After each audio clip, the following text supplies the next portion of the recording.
Fiz o que a Bíblia diz em Mateus 6,6 sem saber que existia isso em Mateus 6,6. Fiz uma coisa que está na Bíblia sem saber. O quê? Quando orares, entra no teu quarto, fechando a tua porta, ora o teu pai, que vê tudo que está em secreto. Então o teu pai te recompensará. O teu pai que vem em secreto. Tranquei a porta do meu quarto e comecei todos os dias. Depois que eu chegava do trabalho, eu trancava a porta do quarto. E começava a falar, porque meu trabalho terminava às 4 da tarde, eu pegava a minha filha na escola às 5:30. Então eu tinha esse tempo.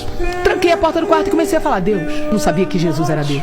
Só que comecei a falar com Deus, Deus, eu sei que você existe. E agora eu sei que o diabo existe. A minha amiga sempre falou do diabo. E eu nunca acreditei. Agora eu quero saber o resto dessa história. E eu falava com Deus com ousadia. Revoltada, porque eu falei, peraí, quer dizer que a Andréia fala que Jesus é Deus? A Andréia fala que a Bíblia é verdade? E se o resto dessa história for verdade, eu tô por fora. E se o diabo existe, mesmo o inferno existe, Jesus? Não falei de Jesus, né? Eu falei de Jesus agora. Eu falei, Deus, eu não acreditava em Jesus. Aí eu falei, eu quero saber a verdade. Mas eu comecei a falar isso todo dia. Todo dia. Eu fiquei por 15 dias fazendo isso. Um dia, depois de 15 dias, se eu chorar, vocês não se assustam, porque é difícil contar, porque eu tenho que lembrar. E se eu lembrar, às vezes eu revivo, então dá vontade de chorar. Então se eu chorar, vocês não se assustem não, tá bom? Vou tentar contar sem chorar. 2 semanas mais ou menos, eu não lembro exatamente quanto tempo, foi de 10 dias a 15, não sei quanto tempo. Eu estava sentada na minha cama, encostada na cabeceira da cama, com as pernas esticadas, vestida pra dormir. Minha filha dormindo, eu no meu quarto sozinha. Esticada, eu tinha uma cama de casal, esticada com a coberta assim na cintura. E um caderno que eu tinha de desabafo. Eu sempre tive cadernos de desabafo. Fiz terapia há anos. E eu tava escrevendo uma carta pra Deus. Eu já tava cansada de falar. E eu comecei a escrever, não falar. E eu comecei a escrever, Deus, eu quero saber a verdade. No que eu comecei, vou falar, vou começar a lembrar. Eu comecei a sentir uma presença dentro do quarto. Aquela presença era uma presença muito sutil, porque ele anestesia você. Quando o sobrenatural é muito violento, Deus te anestesia, senão você morre. Era como uma anestesia no ambiente. Eu comecei a sentir uma presença e comecei a ouvir uma voz que parecia do meu pensamento. Deus também pode trabalhar dessa forma para não te assustar, porque 3 vozes podem falar no teu pensamento: a voz de Deus, a voz da tua consciência, que é a alma, e a voz do diabo, pode te setar. Então por isso é o mais difícil da vida cristã, discernir qual das vozes sempre. Todos os dias pode acontecer com a gente. Até Pedro, do lado de Jesus, foi setado. Jesus repreendeu Pedro, né? Então nós vamos ser setados, não podemos achar que estamos imunes a isso. Então eu não sabia nada disso que eu tô te contando, tava ali, e uma voz começou a falar suave: eu sempre fui, eu sou um homem sério, eu sou isso, eu sou aquilo. Eu comecei a ouvir e eu não percebi que não era meu pensamento. Eu continuei escrevendo a carta e conversando com essa voz, e a voz falando dentro da minha cabeça, e eu conversando com a voz, escrevendo a carta, e a voz ia me respondendo. Eu tenho essa carta até hoje, eu tenho esse caderno até hoje. De repente, no final da carta, a voz sai pra fora. Eu não consigo explicar isso pra vocês, por mais que eu tente explicar, porque não dá, não é uma experiência que dá pra transmitir, é uma experiência que você tem que viver. A voz sai e a voz fica em todo o quarto e em todas as minhas células ao mesmo tempo. Não me pergunta como é isso, eu não consigo te explicar isso. A sensação é como se você tivesse perdido num parque de diversões e a voz do teu pai, você conhece a voz do teu pai? Sim, claro. Chamasse você no alto-falante. Só que uma voz que eu reconheci sem eu nunca ter ouvido. Como é que pode isso? Jeremias 1:5.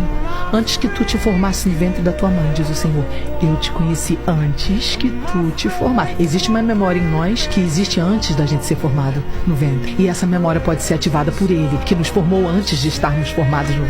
Pegou aí? Claro. É uma memória que só Deus pode ativar. Porque Ele que dá o sopro de vida, você nasceu porque Ele deu o sopro de vida. Por isso que tem bebê que nasce morto se não recebeu o sopro de vida. Aí é que o negócio ficou forte, porque Ele me chamou. Ele saiu pra fora, aquela voz, e falou, Sara. Quando Ele falou Sara, todas as células ouviram. Eu reagi em todo o meu ser. Eu ouvi a voz dentro do quarto e dentro da minha cabeça. E tudo era mais forte do que qualquer coisa que eu já ouvi na minha vida. Só que aquela voz, ela vinha de um lugar dentro do quarto, como se ele estivesse em pessoa dentro do quarto. Obviamente eu não vi, não era uma visão, mas ele estava ali, como se fosse uma pessoa presente. Eu imediatamente fui me encolhendo em posição fetal e rolando, caindo por cima eu caí no chão. O choro era um choro que não dá pra... Eu não consigo reproduzir o choro. Se eu tentar fazer uma cena de atriz, eu não consigo. Porque era um choro que todo o meu corpo se contorcia, minhas entranhas se contorciam por dentro, meu músculo foi contraindo, de modo que o meu diafragma, eu fui parar no chão e eu senti aquela presença dele como se fosse física, se aproximando e falando comigo. Ele ia falando, ele foi falando assim, que ele foi me respondendo todas as perguntas, que ele era Deus, que ele havia vindo à Terra como homem, que ele havia morrido na cruz, que ele havia ressuscitado dos mortos, que a Bíblia era verdade, todas as perguntas que eu fazia durante aqueles dias. Ele foi me falando e ia se aproximando, e eu fui sentindo aquela presença se aproximar, como se fosse a gente se aproximar da fogueira. Sim. Você vai se aproximando da fogueira, chega um limite que você ainda não tá tocando no fogo, mas você não consegue dar mais nenhum passo, porque ele começa a arder de queimar.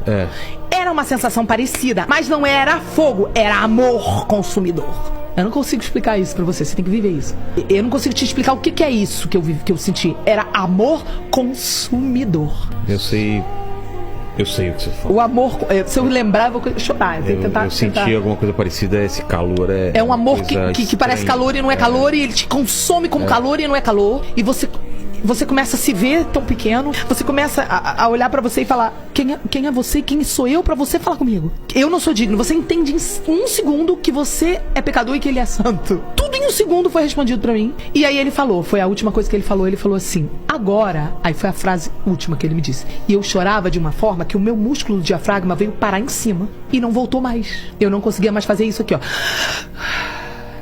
Quando você chora, tenta reproduzir isso aqui, ó. Vê se o seu diafragma sobe. Faz uma brincadeira como se fosse criança chorando. Ó, não sobe o diafragma? Então, quando ele sobe, você volta pra depois tomar ar. O meu diafragma subiu, colou, não descia mais. Tal era a intensidade do choro. E não descia mais. Aí ele falou assim, agora eu vou parar de falar com você, mas eu vou ficar aqui. Mas eu vou precisar parar de falar, e disse essa palavra aqui, ó. Porque o teu coraçãozinho, ele falou no diminutivo, o teu coraçãozinho não está aguentando. Mas eu vou deixar o meu Espírito Santo aqui. Eu não sabia o que era Espírito Santo, eu nunca tinha nem ouvido falar, não sabia o que era isso.